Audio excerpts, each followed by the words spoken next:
पे है स्टार्टिंग में एक बकेट रखे हुए, ठीक है, एंड यहीं पे सारे कॉम्पिटिटर खड़े हैं, ठीक है, यहीं पे सारे कॉम्पिटिटर खड़े हैं, ठीक है। तो एक कॉम्पिटिटर क्या करता है, सबसे पहले जाता है ये यहाँ पे फर्स्ट आलू, then second, then third, fourth, fifth, six, seven, 8, 9, 10, ऐसे लाइन में 10 पोटैटो रखे, ठीक है। तो ये कह रहा है कि यहाँ से बंदा भागेगा, ठीक है, इस पोटैटो को उठाएगा जो 5 मीटर अपार्ट है इस बकेट से, उठा के वापस आएगा, ये जाएगा उठा के वापस आएगा एंड पोटैटोस में डाल देगा, ठीक है। तो एक पोटैटो डाल दिया, देन अगेन जाएगा इस सेकंड पोटैटो को उठाएगा, मैं इन पे मार्क कर देता हूँ आपको थोड़ा समझने में इजी रहेगा, ठीक है।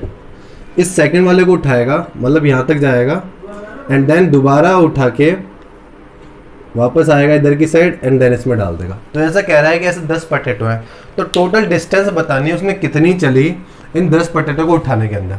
देखिए इस डिस्टेंस को समझिए। सबसे पहले एक चीज़ समझिए कि अगर ये यहाँ से भागा, ये है मेरे 0 मीटर, 0 मीटर मान लेता हूँ मैं इसको, starting point 0 metre starting point भी कर सकते हैं, ठीक है। अब क्या करा, मैं 5 मीटर गया, मैंने पोटैटो उठाया, देन मैं वापस आया, तो मेरा डिस्टेंस कितना हो गया, 10 हो गया, सिंपल सी बात है। 5 गया 5 आया, टोटल डिस्टेंस 10 मीटर हो गया, ठीक है। डिस्टेंस ट्रेवल, एक मिनट रुकिए, distance travelled by competitor to pick first potato,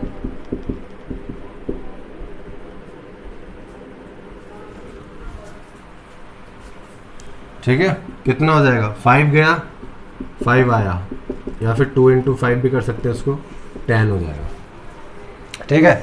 now again distance travel by competitor to pick the second potato, दूसरा पोटैटो उठाने के लिए कितना डिस्टेंस ट्रेवल करेगा। अब देखिए कि यहाँ पे दोबारा आ चुका है, अभी जाएगा, अभी यहाँ तक तो गया, 5 तो हो ही गया, देन इसको ट्रेवल करना पड़ेगा 3 मोर डिस्टेंस, टोटल डिस्टेंस कितना हो गया 8 सेकंड पोटैटो तक का, ठीक है। देन इसके बाद दोबारा 8 मीटर ये दोबारा ट्रेवल करेगा, ठीक है, मतलब 5 + 8 पहले गया, पोटैटो उठाया, देन रिवर्स बैक, देन दोबारा पोटैटो डाल देगा इसके अंदर, ठीक है। तो कितना हो जाएगा 8 + 8 कितना, या 2 × 8 कितना, 16 हो जाएगा, 16 मीटर। इसी तरह थर्ड उठाने के लिए कितना टाइम लगेगा उसको, 5, 3 एंड 3 कितना हो जाएगा, 8, 3, 11, 11 + 11 या 2 × 11 कितना हो जाएगा, 22 मीटर। अब आप देखेंगे तो ये पैटर्न फॉलो हो चुका है, हमें एपी मिल चुकी है हमारी। इसी तरह 10th उठाने के लिए ये हमें बताना है कितना निकालेगा, ठीक है। तो अगर मैं देखूं तो मेरी एपी बन क्या रही है, मेरी एपी बन रही है 10, 16, 22 so on, ठीक है। और मुझे यहाँ पे 10th वाली निकालनी है, ठीक है।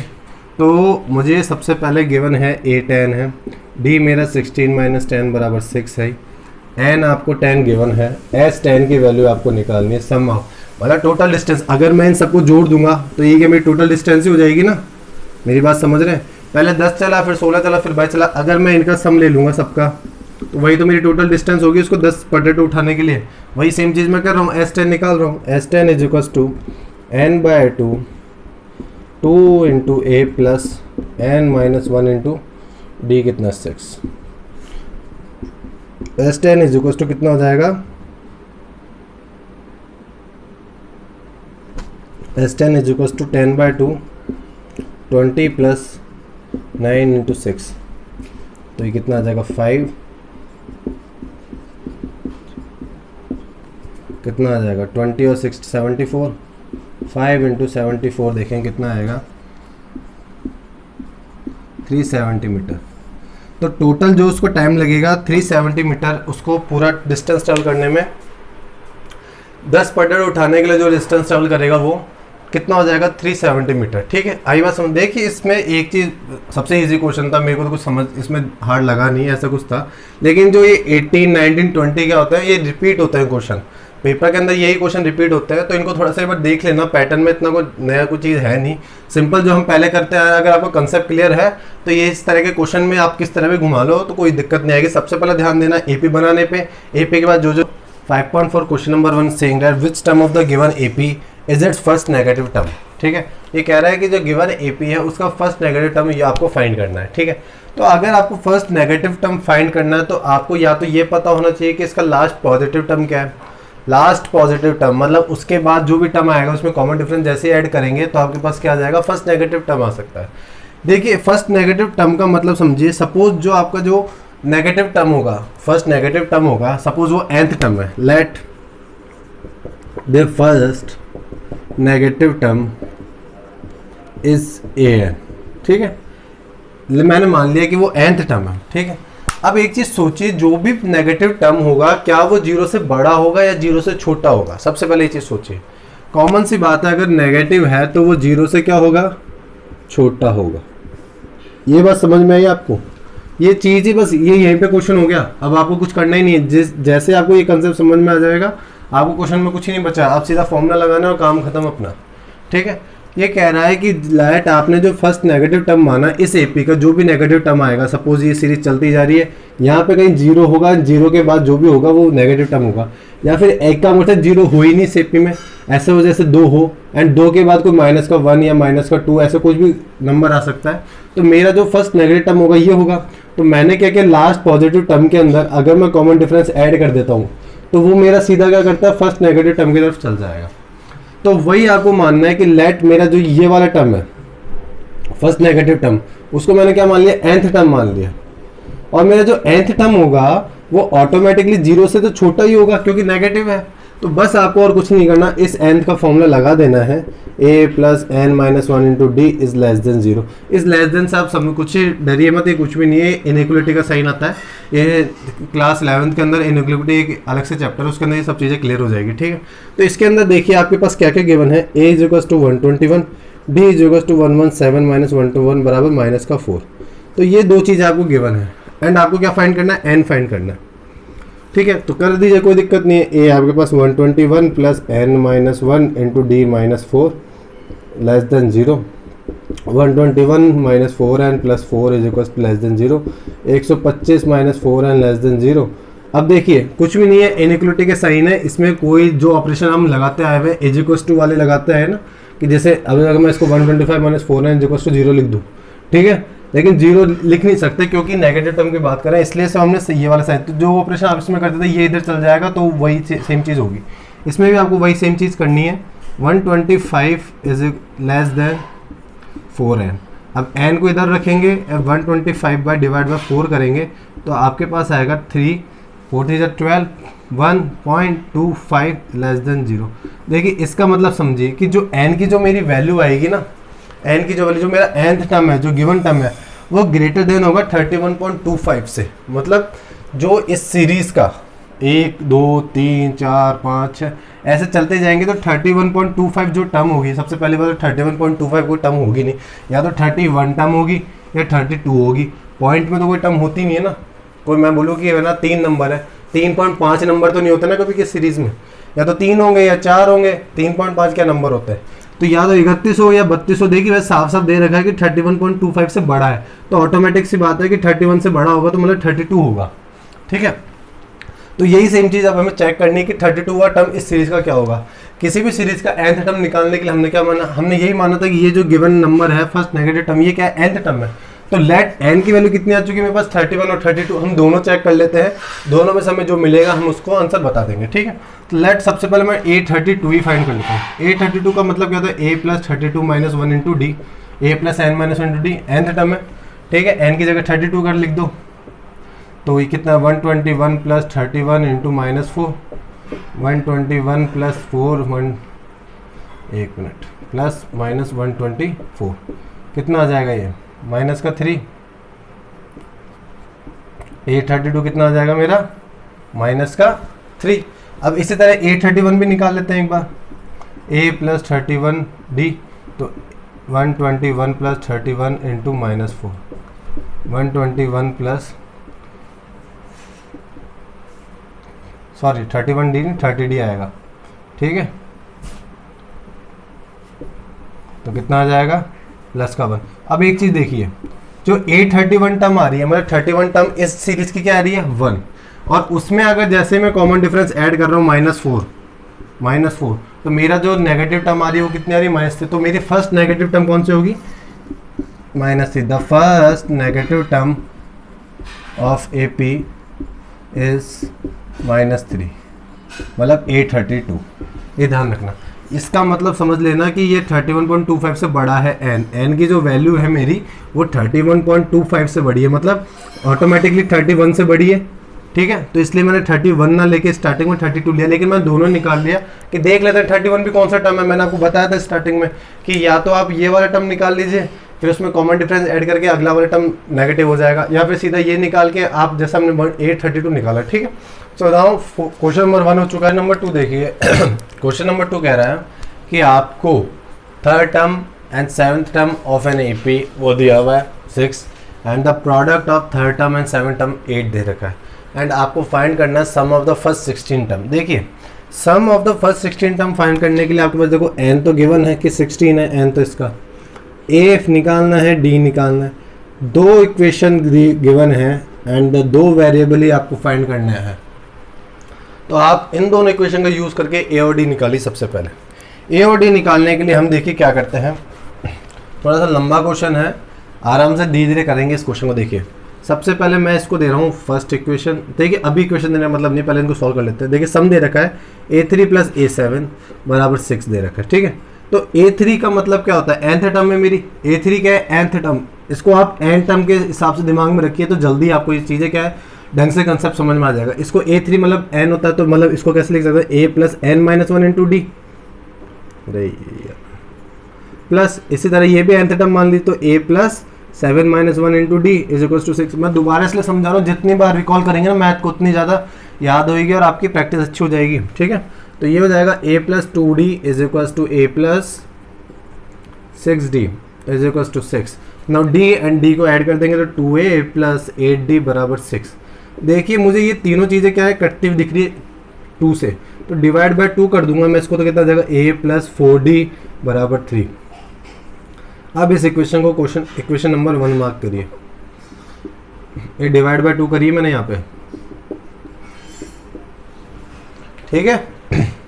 तो a + 4d मेरी फर्स्ट इक्वेशन हो गई। नाउ इस सेकंड इक्वेशन को यूज़ करके देखिए, नाउ सेकंड में क्या है A3.A7 = 8। A3 को क्या लिखूंगा, a + 2d A + 6d = 8। तो a + 2d A + 6d इस इक्वेशन को मैं इक्वेशन नंबर 2 दे रहा हूँ, ठीक है।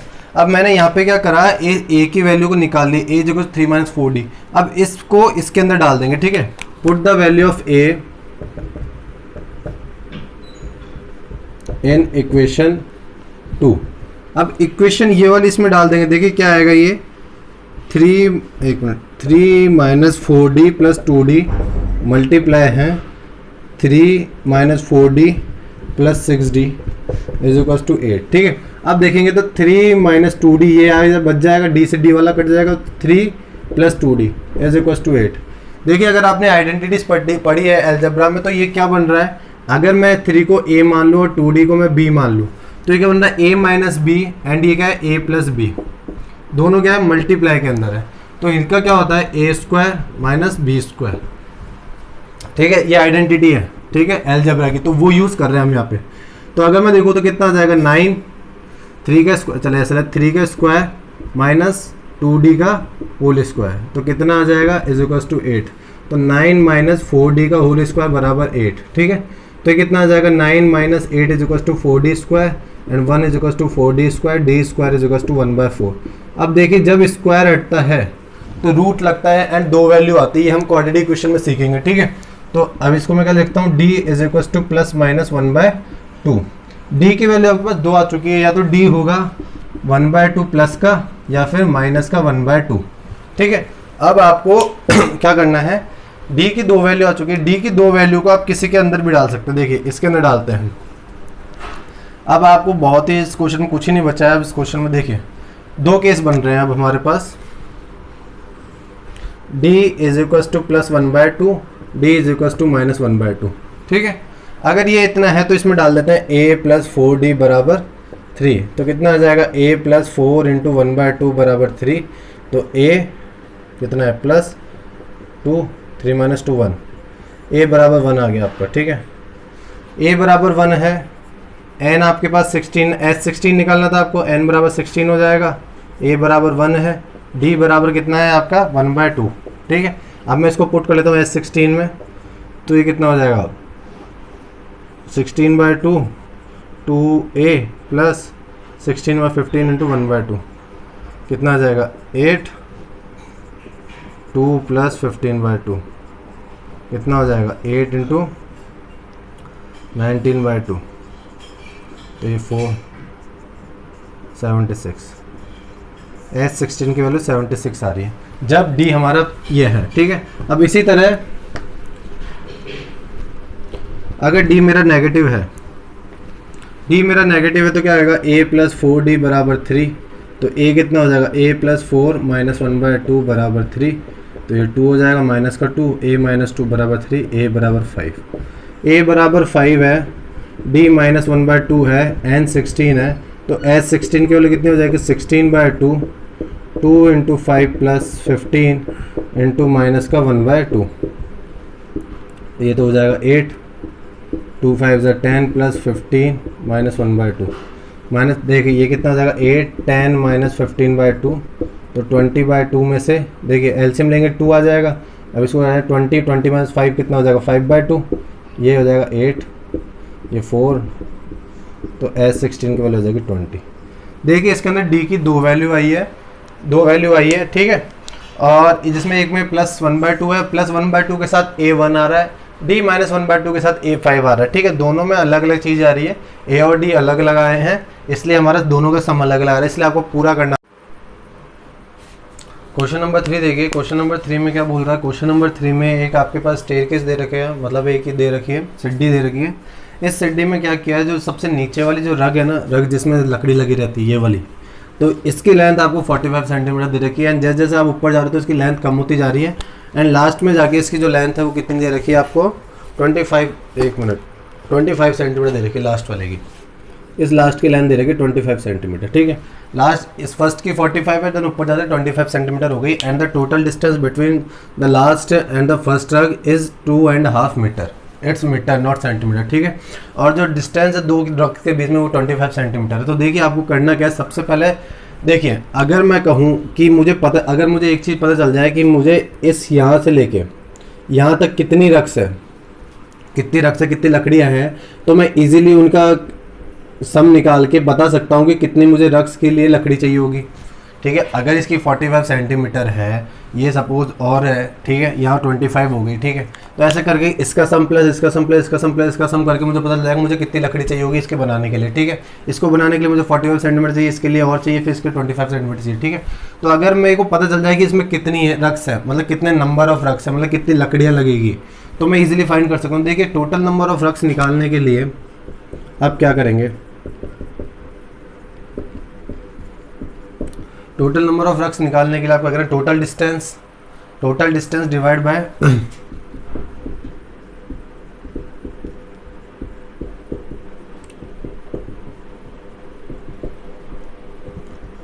By distance between them. समझ रहे मेरी बात, फर्स्ट और लास्ट के बीच के अंदर कितना डिस्टेंस हमें 2.5 मीटर दे रखा है। देखिए इस 2.5 मीटर का मतलब हो गया 5/2। अब अगर मैं इसको मीटर में चेंज करूंगा तो कितना 100 से मल्टीप्लाई कर दूंगा, डिवाइड बाय कितना हो जाएगा, 1 मिनट, 2.5 मीटर। ठीक है, 5/2 टोटल डिस्टेंस है, इसको मल्टीप्लाई बाय कर दिया हमने 100 से, नीचे डिस्टेंस बिटवीन 25 सेंटीमीटर आ जाएगा। ठीक है, अब अगर आप इसको करेंगे सॉल्व तो कितना आएगा 250 डिवाइड बाय 25 यानी 10 सेंटीमीटर, मतलब 10 सेंटीमीटर तो हट जाएगा, 10 रक्स आ जाएगा। देखिए 10 रक्स आ जाएगा, लेकिन आंसर 10 रक्स नहीं होगा, आंसर होगा 11 रक्स। देखिए क्यों, क्योंकि देखिए समझिए इस बात को कि अगर मैंने ये सीढ़ी बनाई, सपोज ये 2 सेंटीमीटर की, ये भी 2 सेंटीमीटर की, ये भी सबकी लेंथ 2-2 सेंटीमीटर है। ठीक है, और डिस्टेंस सबके अंदर बीच में 2-2 का है। ठीक है, अगर इस वाले फॉर्मूला लगाता हूँ तो मेरे में कितना डिस्टेंस आएगा, टोटल डिस्टेंस 6 है, और बिटवीन 2 के बने कितना आ जाएगा 3, लेकिन अगर गिनेंगे तो कितनी है 1 2 3 4 रक्स है, तो इसलिए +1 करना जरूरी है यहाँ पे, तो कितना आ जाएगा 11 रक्स आ जाएगा। 11x का कंसेप्ट समझने के लिए ये वाला एग्जांपल देखिए कि मैंने सपोज एक सिड्डी मान ली जिसकी लेंथ है 2 2 2 2, ठीक है, एंड के बीच का डिस्टेंस 2 2। अगर आप देखेंगे फर्स्ट और लास्ट के बीच में डिस्टेंस देखेंगे कितना है, 2 2 2 कितना 6 आ गया, डिवाइड बाय डिस्टेंस बिटवीन 2 रक्स, इनके बीच में डिस्टेंस कितना मान लिया मैंने, 2 मान लिया, तो कितना आएगा 3 रक्स आ रही है। लेकिन अगर आप गिनने 1 2 3 4 टोटल कितने रक्स है, 4 रक्स है, क्योंकि क्या होता है इनके बीच का डिस्टेंस लिया जा रहा है, तो इस वजह से ये लास्ट वाली होती है ना, ये वाली रख छूट जाती है, इसलिए हम +1 करते हैं, ठीक है। अब आपके पास सब कुछ है इस क्वेश्चन के अंदर, अब कुछ करने की जरूरत नहीं है। देखिए S11 सम ऑफ 11 रक्स निकालना है आपको, n/2 a + l, सीधा सीधा फॉर्मूला रख दीजिए, 11/2 हो जाएगा, a आपके पास 45 दे रखा है, लास्ट टाइम आपके पास 25 है, तो 11/2 कितना आ जाएगा 70, 35 इंटू 11 350 एंड ये कितना आएगा 385 सेंटीमीटर आ जाएगा, ठीक है। टोटल जो चाहिए होगी आपको लकड़ी कितनी चाहिए, 385 चाहिए होगी, 385 सेंटीमीटर की लकड़ी चाहिए होगी, ठीक है। क्वेश्चन नंबर 4 देखेंगे, क्वेश्चन को समझिए, बहुत इजी क्वेश्चन। देखिए मैंने क्या बनाया, 49 फ्लैट्स बना दिए, 49 फ्लैट्स एक रो के अंदर बना दिए, ठीक है। तो मैं कह रहा हूँ कि बीच इन 49 फ्लैट्स के बीच में एक घर ऐसा है कि जिसमें अगर मैं उससे पहले जितने भी घर है ना, जो सपोज ये वाला मकान है, इससे पहले जितने भी घर हैं, अगर मैं इन सबका सम करूँ तो वो सम बराबर आएगा इसके आगे वाले घर से लेके 49 तक का, समझ रहे हैं, मतलब इसके आगे वाले से लेके 49 तक का सम करूँगा तो वो वाला सम, एंड इससे पहले वाले से लेके यहाँ तक का सम, ये दोनों बराबर है, ये चीज़ कह रहा है। तो इस चीज़ को करने के लिए देखिए आप एक चीज़ मान लेते हैं कि वो जो मकान है वो ये वाला मकान है x, ठीक है, ये हो जाएगा 49, ठीक है। अब एक बात सोचिए, इससे x से जस्ट पहले वाला नंबर क्या होगा, देखिए अगर 4 से जस्ट पहले देखेंगे तो कितना है x, अगर मैं 4 को x मानूँ तो ये कितना है x-1, अगर 3 को x मानूँ तो ये x मानूँ, तो ऑटोमेटिक सी बात है कि ये वाला जो मकान होगा वो x-1 नंबर का होगा। ये अगर x नंबर का मकान है तो x-1 नंबर का मकान ये होगा। इसी तरह अगर इसके आगे जाऊँगा तो कौन सा नंबर आएगा, अगर ये x है, ठीक है, तो इससे आगे क्या है x+1, ठीक है। तो अब आपको देखिए एक चीज़ देखनी है, सम ऑफ, देखिए अब क्या, अब देखिए सम ऑफ ये वाला इज इक्वल्स टू है सम ऑफ ये वाला, ये वाली चीज़ कह रहा है। ये वाला बीच वाला वो मकान है जिसके लेफ्ट वाले मकान का जो सम है वो इक्वल है उसके आगे वाले मकान के सम के, ठीक है। तो अब देखिए मुझे सम निकालना है। देखिए इसके अंदर क्या है, इसके अंदर आप सीधा सीधा फॉर्मूला लगा सकते हैं, SN is equals to n/2 a + l का। देखिए क्यों, क्योंकि इसके अंदर आपको a दे रखा है एंड लास्ट टर्म आपको ये मालूम है। अगर मैं इसको nth टर्म मान लूँ और मेरी nth टर्म ही लास्ट टर्म है तो इजीली मैं ये वाला फॉर्मूला इसमें पुट कर सकता हूँ, तो मेरे पास इसका सम तो आ जाएगा, ठीक है। नाउ अब मैं इसकी बात करूँ कि मुझे इसका सम चाहिए। इसका सम निकालने के लिए देखिए आपको दिक्कत क्या आएगी, इसमें आपको n नहीं पता, इसमें आपको n नहीं पता, इसमें आपको n पता है। अगर ये nth टर्म है तो ऑटोमेटिक सी बात है कि nth टर्म है तो इजीली आपको पता चल जाएगा n कितना है आपका, nth टर्म है, ठीक है, x-1 टर्म, ठीक है। इसी तरह अगर इसमें देखेंगे तो आपको n नहीं पता, इसके बीच में पता नहीं कितने नंबर है, शायद ये 2 ही हो या 3 ही हो, तो आपको इसके बीच का n नहीं पता, इसलिए आप ये वाला सम निकालने में दिक्कत आएगी। तो ये वाला सम निकालने के लिए मैं क्या करता हूँ, मैं स्टार्टिंग से लेके यहाँ तक का 1 से लेके 49 तक का, देखिए 1 से लेके 49 का सम करूँगा तो इसमें मेरे पास a हो जाएगा, लास्ट नंबर पता चल जाएगा, टोटल टर्म्स कितने हो जाएंगे 49 हो जाएंगे, ठीक है। तो मेरे को पता चल गया माइनस यहाँ तक का x वाले टर्म का, अगर मैं इतना माइनस कर दूंगा ऑटोमेटिकली मेरे पास ये वाला बॉक्स बच जाएगा ना।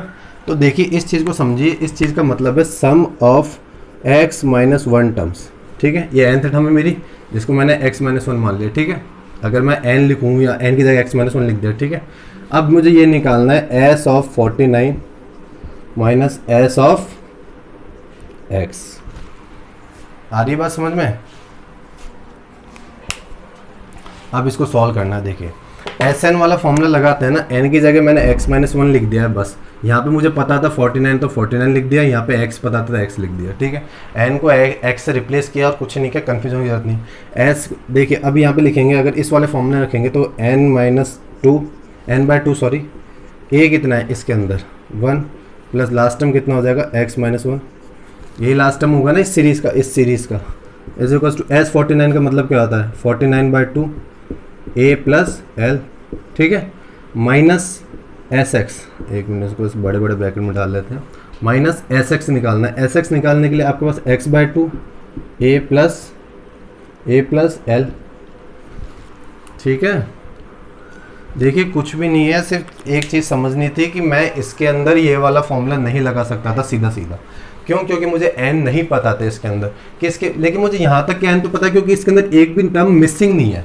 एक भी देखिए 1 2 3 4 5 6 7 8 9 10, सपोज ये 5, ये 5 वाला मकान ही है, ठीक है, ये 5 वाला, तो ये 4 वाला हो जाएगा, तो ये 4 तक कोई भी नंबर मिसिंग नहीं है। लेकिन मुझे यहाँ पे पता नहीं है कि यहाँ पे बीच में कितने नंबर है, 5 है, 6 है, 7 है, ये नहीं पता।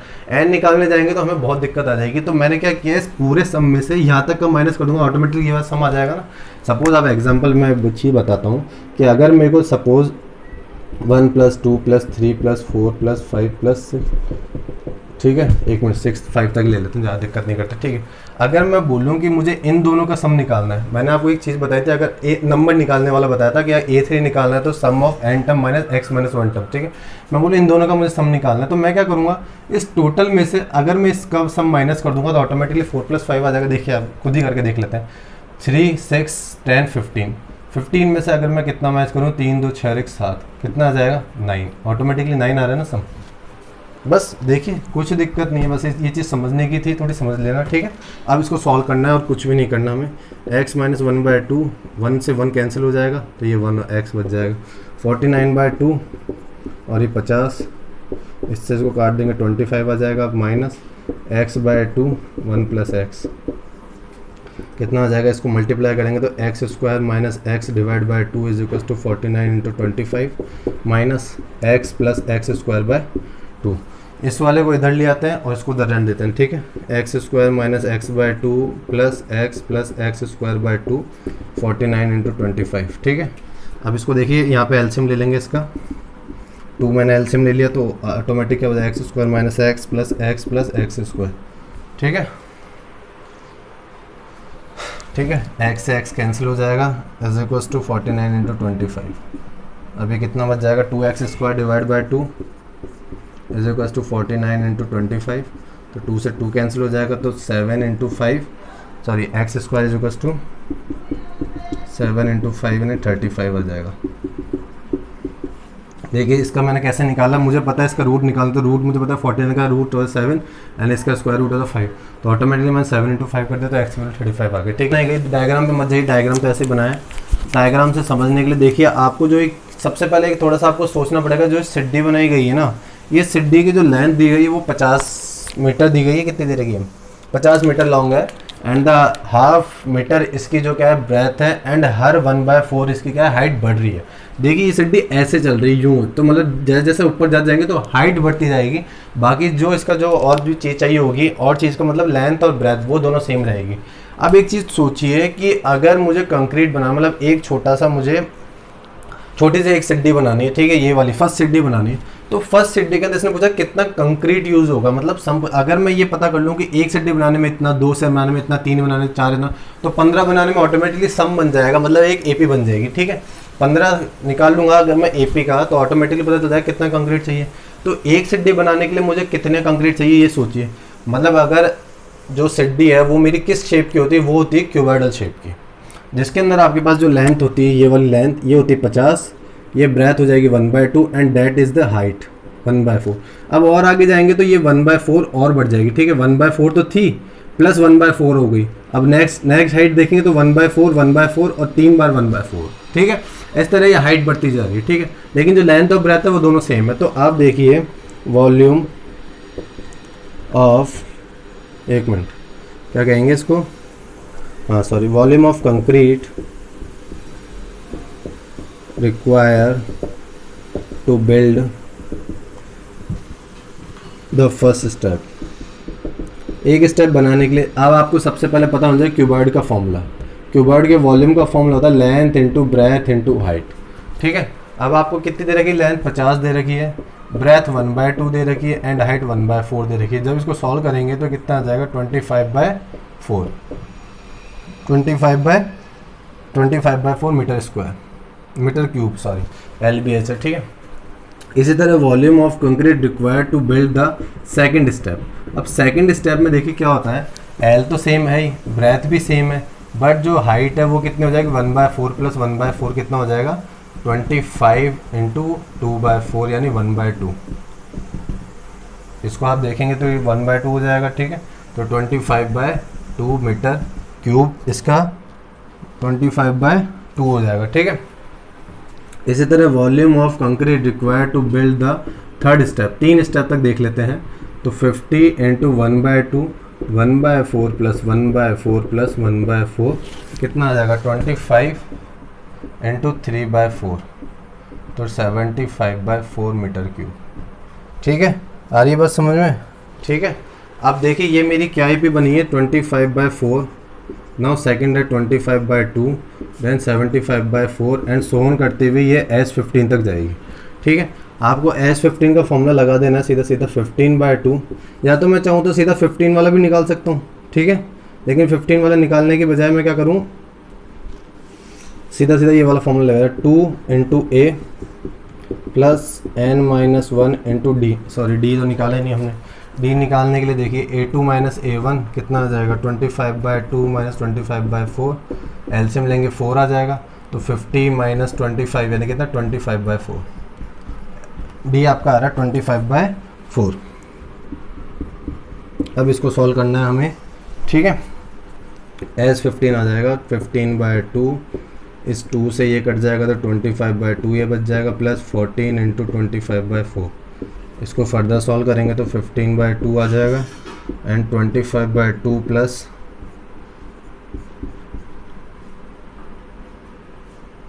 175/2। ठीक है, तो ये 200/2 हो जाएगा। ठीक है, 15/2 ये हो जाएगा 200/2 यानी 100, एंड इसको दोबारा 50 से काट देंगे तो कितना आ जाएगा सीधा सीधा ये 750 मीटर क्यूब। ठीक है, इतना कंक्रीट रिक्वायर्ड होगा आपको इसके अंदर।